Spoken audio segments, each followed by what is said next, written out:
तो आदाब, नमस्कार, गुड इवनिंग, सत श्री अकाल। एक बार फिर आप तमाम लोगों का स्वागत है क्राइम तक की कहानी के इस एपिसोड में। उम्मीद है पूरी फैमिली अच्छी होगी, अपना ख्याल रख रही होगी। आज एक के बाद एक सुबह से लगातार भूकंप की खबरें आ रही हैं। पहले तो टर्की में, फिर सीरिया में, फिर शाम होते होते यूएस में भी भूकंप की खबरें आई हैं।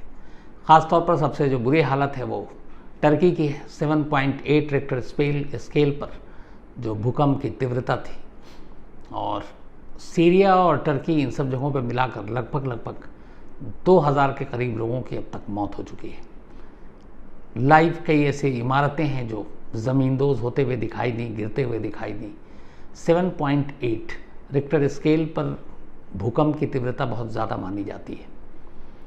तो बड़ा अफसोसनाक, और सुबह से रह कर टर्की के अलग अलग इलाकों से भूकंप की खबरें आ रही हैं। तो ऊपर वाला सबको अच्छा रखे, ठीक रखे, सेफ रखे, यही दुआ है। अब आते हैं आज की कहानी के ऊपर। इंसान का शातिर दिमाग जुर्म करने के नामालूम क्या क्या आइडियाज़, क्या क्या प्लानिंग करता है, सोचता है कि करूं फिर बचूं, लेकिन अफसोस ऐसा होता नहीं है। ज़्यादातर मामलों में फिर वो सारी चीज़ें खुल जाती हैं, मुजरिम पकड़ा जाता है। आज की कहानी ऐसी एक शातिर दिमाग लड़की की कहानी है। ये कहानी जर्मनी की है। जर्मनी के दक्षिणी इलाके में सदर्न सिटी, एक इंगोल्स्टैड, ये एक जगह का नाम है, और बात लास्ट ईयर 2022 अगस्त की है। एक साथ इसी शहर के एक कोने और दूसरे कोने पर दो फैमिली रहा करती थी। एक फैमिली अल्जीरिया की थी और दूसरी फैमिली इराक से वहाँ शिफ्ट हुई थी, क्योंकि इराक में हालात ठीक नहीं थे। बहुत सारे इराकी फैमिली वहाँ से निकले और अलग अलग देशों में जाकर बस गए।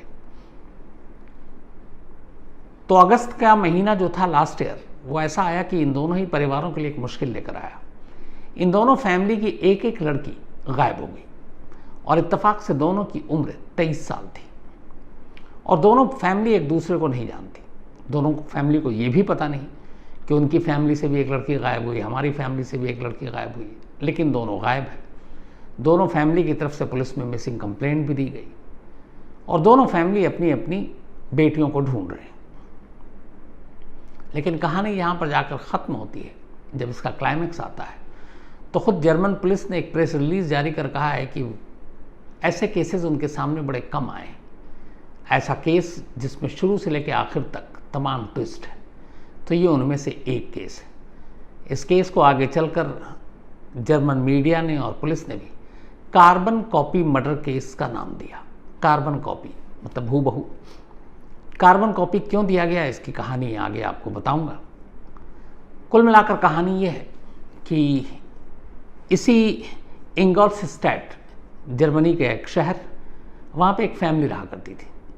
इस फैमिली में एक लड़की थी 23 साल की, जिसका नाम था शाहराबान के। शाहराबान इराकी थी, बेहद दिखने में खूबसूरत, ठीक ठाक कदकाठी, काले लंबे बाल, और बिल्कुल ठीक ठाक ज़िंदगी चल रही थी।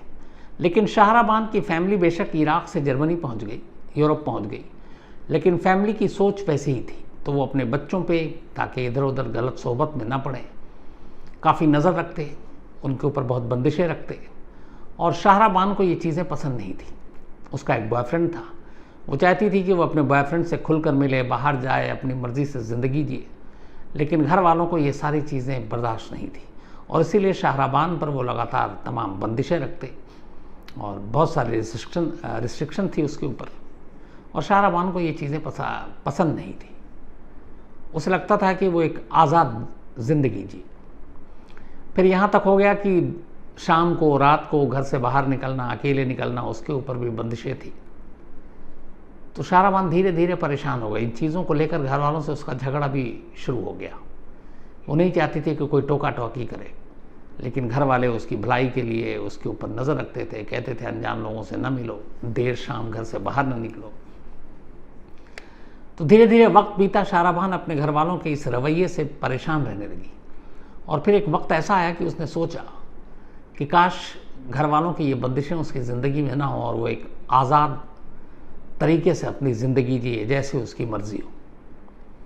अब ये पहली बार उसके दिमाग में ये बात आई। अब वो सोचना शुरू करती है, 2022 की बात है, शुरुआत जनवरी फरवरी की, मतलब लगभग साल भर पहले। अब वो सोचने लगी कि अपने घर वालों की इस बंदिशों से वो कैसे आज़ाद हो। काफ़ी सोचने के बाद फिर उसने अपने बॉयफ्रेंड से भी बात की। उसका बॉयफ्रेंड भी एक जो था वो एक दूसरे देश का नागरिक था जो जर्मनी में रह रहा था। तब दोनों बात करते हैं, ये भी है कि घर वालों की बंदिशें ना हों, आज़ादी से बिना रोक टोक के मिले। सोचते सोचते आखिरकार शाहराबान ने एक प्लान किया, एक ख्याल आया उसके मन में। इसी ख्याल के आने के बाद और इसी प्लानिंग के बाद अब उसने ये किया कि इंस्टाग्राम पे अपना एक फेक आईडी बनाया। फेक आईडी बनाने के बाद अब उसका काम ये था कि वो अपनी उम्र की, मतलब उसकी उम्र 23 साल थी लास्ट ईयर, अब 24 की है, अपनी उम्र की ऐसी लड़की को ढूंढती और उनसे दोस्ती करती जो न सिर्फ उसकी उम्र की हो बल्कि उसकी कद काठी की हो, उसी के बराबर हाइट हो, उसी की तरह चेहरा हो, दिखने में वैसी ही हो, मतलब हमशक्ल हो, बाल से लेकर सारी चीज़ें उसकी जैसी हो। इंस्टाग्राम पर फेक आईडी बनाने के बाद उसने ये तलाश शुरू कर दी, यानी कुल मिलाकर अपनी हमशक्ल की तलाश शुरू कर दी। तलाश करती रही, बहुत सारी लड़कियों तक पहुंची इस फेक आईडी के ज़रिए, लेकिन किसी में कुछ कमी, किसी में कुछ कमी। उसे वो लड़की नहीं मिल रही थी जिसकी उसे तलाश थी, जो हूबहू उसकी जैसी दिखे। लेकिन फिर भी उसने कोशिश जारी रखी। आखिरकार ये कोशिश जुलाई 2022 में कामयाब रही। इंस्टाग्राम पे एक लड़की उसे मिली जिसका नाम था खदीजा। खदीजा एक अल्जीरिया की सिटीज़न थी जो जर्मन में आकर बस गई थी। 23 साल उम्र थी, दिखने में बेहद खूबसूरत, उसके भी काले बाल और हाइट, शक्ल, सूरत सब उसका बिल्कुल शाहराबान जैसा। तो जब खदीजा को इंस्टाग्राम पर देखा शाहराबान ने, तो उसे लगा कि यही वो है जिसकी उसे तलाश है। खदीजा एक फैशन ब्लॉगर थी। इंस्टाग्राम पर, बाकी सोशल मीडिया पर वो न सिर्फ फैशन के अलग अलग टिप्स देती बल्कि फैशन के प्रोडक्ट्स भी बेचा करती थी। तो एक फैशन ब्लॉगर थी, उसकी हर तरह की तस्वीरें, वीडियो शाहराबान ने हर एंगल से देखा और उसे लगा कि ये परफेक्ट है जिसकी उसे तलाश है। अब ये तलाश ख़त्म हो गई, अब उस तक पहुंचना है। अब उसने धीरे धीरे उससे चैट कर उससे दोस्ती करनी शुरू की। काम आसान इसलिए था कि खदीजा एक फ़ैशन ब्लॉगर थी, तो बहुत सारे लोग उसको अप्रोच करते थे। फिर वो ब्यूटी प्रोडक्ट बेचती थी, तो बहुत सारे ऐसे कस्टमर, ग्राहक थे जिसके ज़रिए वो आसानी तक पहुंच सकती थी। शाहराबान ने भी यही तरीका अपनाया। उसने ब्यूटी प्रोडक्ट ख़रीदने के लिए खदीजा को कांटेक्ट करना अब शुरू किया। दोनों बात करते रहे इंस्टाग्राम पर, दोनों में थोड़ी बहुत जान पहचान भी हो गई। अच्छा, शाहराबान जहाँ रहती थी खदीजा की दूरी घर की, वहाँ से करीब करीब 140 किलोमीटर थी दूर, तो नज़दीक भी नहीं था कि मुलाकात हो सके, वो लगभग 140 किलोमीटर दूर।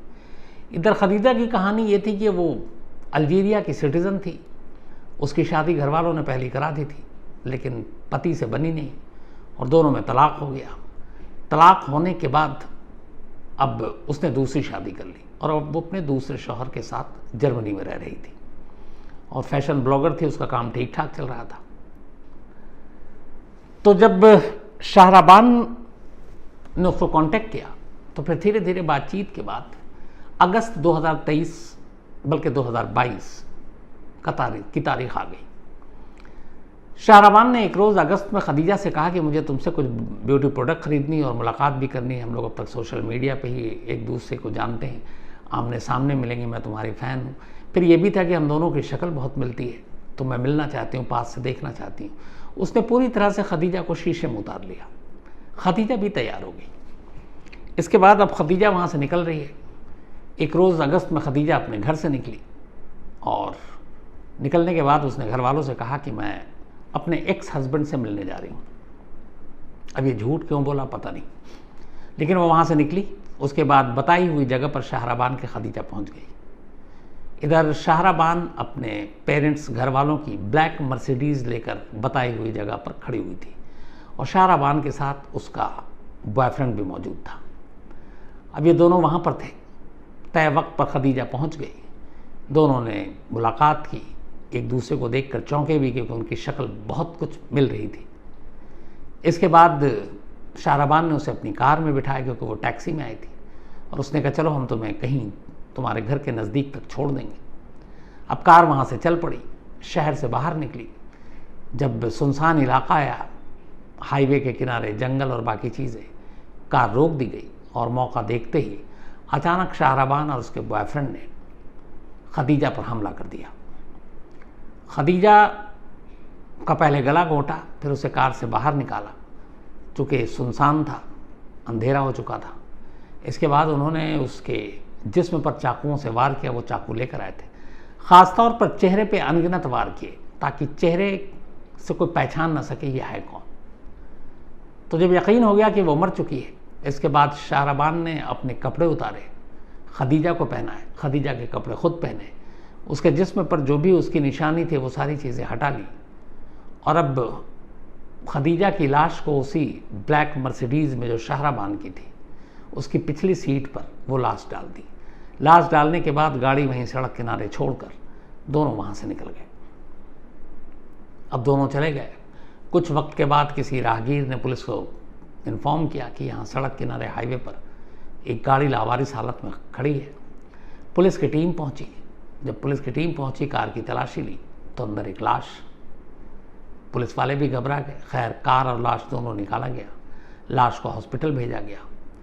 अब कार के रजिस्ट्रेशन नंबर से पता चल गया कि ये कार किसके नाम है, तो पुलिस कार के ओनर तक पहुंच गई। वहाँ पता चला कि ये कार जो शाहराबान है उसके फादर के नाम पर था।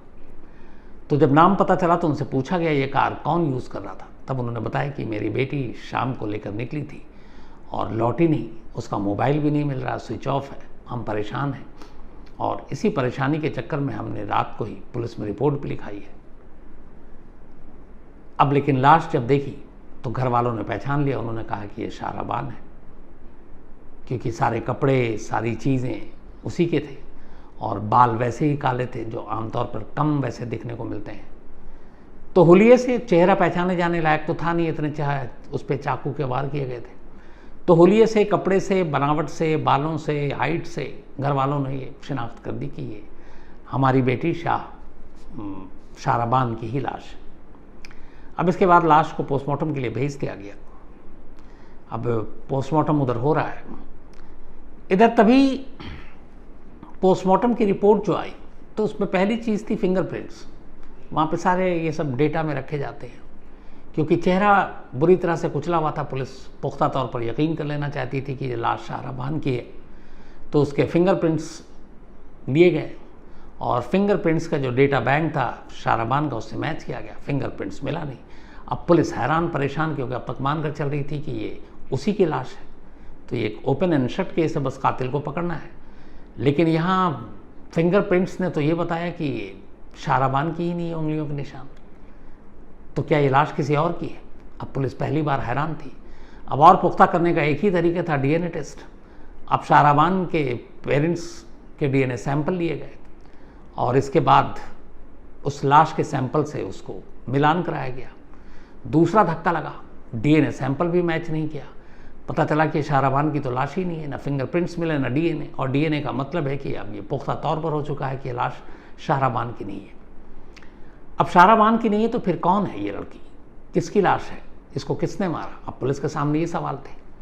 पुलिस अभी इस लाइन पे तफ्तीशी कर रही थी कि तभी करीब 140 किलोमीटर दूर जिस इलाके में खदीजा रहती थी, वहाँ उसके हस्बैंड ने मिसिंग रिपोर्ट लिखाई। तो इस इलाके में इंगोलस्टड में पुलिस को ये बात पता चली कि सेम डेट में अगस्त में एक सेम एज की 23 साल की एक लड़की जिसका नाम खदीजा है वो गायब हुई है। तो पुलिस ने जब और डिटेल मंगाई और जब तस्वीर देखी तो पुलिस भी हैरान रह गई, क्योंकि अब तक उनके पास शाहराबान की भी तस्वीर आ चुकी थी जो ओरिजिनल घर वालों से, दोनों हूबहू मिल रहे थे। तो अब क्या खदीजा और शाहराबान का कोई आपस में लेना देना है? फैमिली से पता किया गया तो पता चला कि वो फैमिली उस फैमिली को जानती नहीं है, दोनों का कोई कनेक्शन नहीं है। वैसे भी ये इराकी, वो अल्जीरिया। अब इसके बाद चूँकि लाश थी, अब जो लाश बरामद हुई जो शाहराबान की, ना डीएनए से मैच किया ना फिंगरप्रिंट से, अब उसको खदीजा के पेरेंट्स से मिलाया गया। खदीजा का जो फिंगरप्रिंट्स निकाला गया डेटा बैंक से मैच कर गया। इसके बाद उसके डीएनए सैंपल फिर से जब उसके पेरेंट्स से लिए गए तो खदीजा के पेरेंट के डीएनए सैंपल भी मैच कर गया। तब यहाँ ये पुख्ता हो गया कि ये लाश शाराबान की नहीं बल्कि खदीजा की है। अब भी यहाँ पे मिस्ट्री यही कि चलो लाश तो इसकी है, ये पता चल गया, लेकिन जिसकी लाश हम लोग मानकर चल रहे थे और जिसकी कार से ये लाश बरामद हुई है वो शाराबान कहाँ है? क्योंकि लाश मिलने के बाद से उसका कोई सुराग नहीं, फ़ोन बंद है, घर वालों से कांटेक्ट नहीं है, घर वालों का रो रो कर बुरा हाल है। अब लाश की पहले ही तो सुलझ गई कि ये लाश शाराबान की नहीं है। घर वालों ने राहत की सांस ली, चलो उनकी बेटी जिंदा है, कम से कम ये लाश उसकी नहीं है। लेकिन वो खुद कहाँ है? ये एक पहेली अब भी थी। अब जर्मन पुलिस को कुछ डाउट होने लगा। इसके बाद उन्होंने पूरा सोशल मीडिया अकाउंट दोनों का खंगालना शुरू किया। तो जब सोशल मीडिया अकाउंट खंगालना शुरू किया, इंस्टाग्राम से लेके बाकी चीज़ें, तो एक चौंकाने वाली चीज़ दिखाई दी। शाराबान के सोशल मीडिया अकाउंट में उन्होंने जो देखा, वो लगातार कई महीनों से ऐसी लड़कियों को सर्च कर रही थी जो उसकी तरह दिखती हो, हूबहू हमशक्ल। अब पुलिस के लिए बड़ी अजीब बात थी कि एक लड़की अपनी हमशक्ल को क्यों ढूंढ रही है सोशल मीडिया पे। और फिर सोशल मीडिया के उन अकाउंट्स के ज़रिए, इंस्टाग्राम के अकाउंट्स के ज़रिए पुलिस ये भी पता लगा लेती है कि शाराबान और खदीजा की मुलाकात कैसे हुई। तो अब ये हमशक्ल वाली बात क्या है, क्यों ढूंढ रही है शाराबान? यहाँ से पुलिस को फिर डाउट हुआ। इसी दौरान पुलिस ने अपने जितने सारे मुखबिर थे उन्हें इधर उधर लगाया। बॉयफ्रेंड के बारे में भी तब तक जानकारी मिल गई। बॉयफ्रेंड के ऊपर भी उसके घर वालों पर नज़र रखी जाने लगी और तभी पता चला कि एक इलाके में शाराबान अपने उसी बॉयफ्रेंड के साथ देखी गई है। पुलिस की एक टीम फ़ौरन वहाँ गुपचुप तरीके से जाती है और मुखबिर के इन्फॉर्मेशन पर आखिरकार उन्हें उसके घर से करीब 150 किलोमीटर दूर शाराबान मिल जाती है। अब शाराबान और उसके बॉयफ्रेंड को पुलिस उठा कर ले आती है, उनसे पूछताछ करती है। पूछताछ करने के बाद फिर शाराबान पूरी कहानी बताती है। वो बताती है कि मैं अपने घर वालों से इतना तंग आ गई थी, उनकी बंदिशों से, उनकी टोका टोकी से, कि मैं एक आज़ाद ज़िंदगी जीना चाहती थी और ये मुमकिन नहीं था। क्योंकि मैं कहीं भी चली जाती, मुझे घर वाले ढूंढ के ले आते, फिर वहीं घर में कैद कर देते, वही टोका टोकी, रोका रोकी। तो इनसे बचने का एक ही तरीका था मेरे पास और वो ये कि मैं ख़ुद को मार डालूं, घर वालों की नज़र में मैं मर जाऊं, ताकि वो मेरी तरफ से फिर बेफिक्र हो जाए और मुझे ना ढूंढें, ना तलाशें, ना मेरे बारे में फ़िक्र करें। तो मरना तो चाहती थी मैं, लेकिन फ़र्ज़ी मौत, मतलब घर वालों की नज़र में मैं मुर्दा होना चाहती थी, लेकिन असल में मैं ज़िंदा रहना चाहती थी। तो उसने कहा, इसी के बाद ये फिर आइडिया आया कि क्यों ना अपनी एक हमशक्ल को ढूंढें और उस हमशक्ल को मारें और उस हमशक्ल को अपने घर वालों तक पहुँचाएँ, ताकि उन्हें यकीन हो जाए कि मैं मर चुकी हूँ और फिर मैं कहीं दूर जाकर अपने बॉयफ्रेंड के साथ एक आज़ाद ज़िंदगी जीऊँ। इसी सारी साजिश के तहत उसने इंस्टा और सोशल मीडिया के ज़रिए अपनी हमशक्ल को ढूंढा और इत्तेफाक से, बदनसीबी से वो खदीजा निकली, जिससे उसकी ना कोई दुश्मनी थी ना दोस्ती थी, लेकिन अपनी आज़ादी को पाने के लिए वो एक खून करना चाहती थी। तो बस इसके लिए उसने ये सारी चीज़ें की। शुरुआत में मोटिव था नहीं, इसके बाद इन दोनों के बयान सामने आ गए और आखिरकार अभी इसी तब कुछ दिनों पहले पुलिस के पास जब सारे एविडेंस आ गए, तब उन्होंने कोर्ट में ये केस दाखिल किया है और एक मर्डर का केस दोनों के ऊपर, शाराबान के ऊपर भी और उसके बॉयफ्रेंड के भी ऊपर, क्योंकि पुलिस का मानना है कि इन दोनों ने ये मिलकर साजिश रची और मिलकर कत्ल किया। जर्मनी में कत्ल के लिए या मर्डर की सज़ा जो है 20 साल है। तो अब इन दोनों के ऊपर जो सारी चीज़ें हैं, जितने प्रूफ हैं, पुलिस के पास लगता है कि पुख्ता है और उन्हें यकीन है कि वो 20 साल तक की सज़ा शाराबान और उसके बॉयफ्रेंड को दिला देंगे। लेकिन उधर खदीजा के घर वाले, उसके हस्बैंड को यही लगता है कि बिना किसी वजह के, बिना किसी दुश्मनी, बिना किसी दोस्ती के एक 23 साल की लड़की की जान चली गई। तो ये थी कहानी, जिसे जर्मन पुलिस ने कार्बन कॉपी मर्डर केस का नाम दिया, इसीलिए क्योंकि वो एक हमशक्ल को ढूंढ रही थी, बिल्कुल अपने जैसी कार्बन कॉपी, ताकि वो उसे मारकर अपनी ज़िंदगी को आज़ादी से जी सके। तो कैसे कैसी चीज़ें लोगों के दिमाग में आती हैं, कैसी कैसी आइडियाज़, प्लानिंग सोचते हैं, ये कहानी भी उसकी एक मिसाल है। तो कहानी में फ़िलहाल इतना ही, लेकिन कहानी ख़त्म करूँ उससे पहले वही अपना सिलसिला। आज श्रेया राज इनका बर्थडे है, तो हैप्पी बर्थडे श्रेया। और ये सविता जी और पिंटू राज यादव उनकी बिटिया हैं। साथ ही फ़िरोज़ा सुल्ताना इनका भी आज बर्थडे है, तो हैप्पी बर्थडे फ़िरोज़ा जी। और ये कुआलालंपुर मलेशिया में हैं। थैंक यू सो मच आपके मेल के लिए भी। राजन का भी आज जन्मदिन है, ये CISF में है, तो हैप्पी बर्थडे राजन साहब।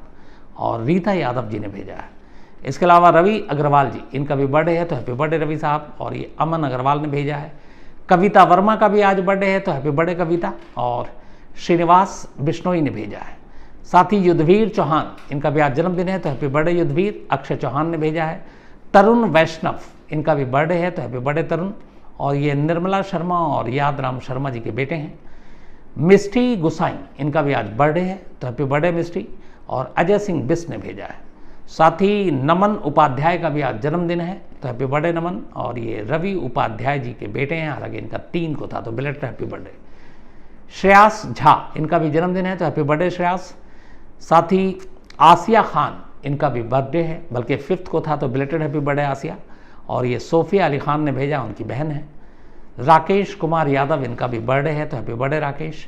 और पप्पू कुमार, अमृता, रिया, शीला कुमारी, इन्होंने भेजा है। साथ ही आज निशा गर्ग और नवीन गर्ग, बल्कि कल इनकी मैरिज एनिवर्सरी थी, तो आप दोनों को बिलेटेड हैप्पी मैरिज एनिवर्सरी। तरुण गाजा साहब, थैंक यू। तरुण गाजा साहब को कल मैंने उस दिन, बल्कि मैंने बिलेटेड, देर हो गया था, थोड़े नाराज़ भी हुए, लेकिन फिर मैंने विश कर दिया था। और कल इनका मेल पढ़ा, मुझे बड़ी खुशी हुई। हमारे क्राइम तक फैमिली मेम्बर हैं, गुजरात से हैं। और तरुण गाजा साहब के जो बेटे हैं चेतन गाजा, ये गुजरात की तरफ से रणजी ट्रॉफी मैच खेलते हैं। अब तक करीब 250 विकेट भी ले चुके हैं। और इनके मेल के बाद मैंने पूरा यूट्यूब और बाकी चीज़ें देखी, क्योंकि क्रिकेट का तो शौकीन हूँ। आखिरी मैच शायद रेलवे के ख़िलाफ़ खेला था अभी तरुण ने। तो अच्छा है, मेरी दुआ यही है तरुण साहब खूब आगे जाए, चेतन अच्छा खेले और खूब नाम रोशन करे, आप सभी का भी और देश का भी, हम सब का भी। जिग्नेश सुखाड़िया एक कहानी की फरमाइश की है। इसके अलावा गौरव JP शर्मा, इन्होंने कहानी की फरमाइश की है। शैरोन, इन्होंने कहानी की फरमाइश की है। और साथ ही Aman Amrohi and Hamza, thank you so much आप दोनों का। तो आज कहानी में इतना ही। अब आपसे मुलाकात होगी कल रात 9 बजे किसी नई कहानी के साथ। तब तक अपना ख्याल रखिएगा। Thank you very much.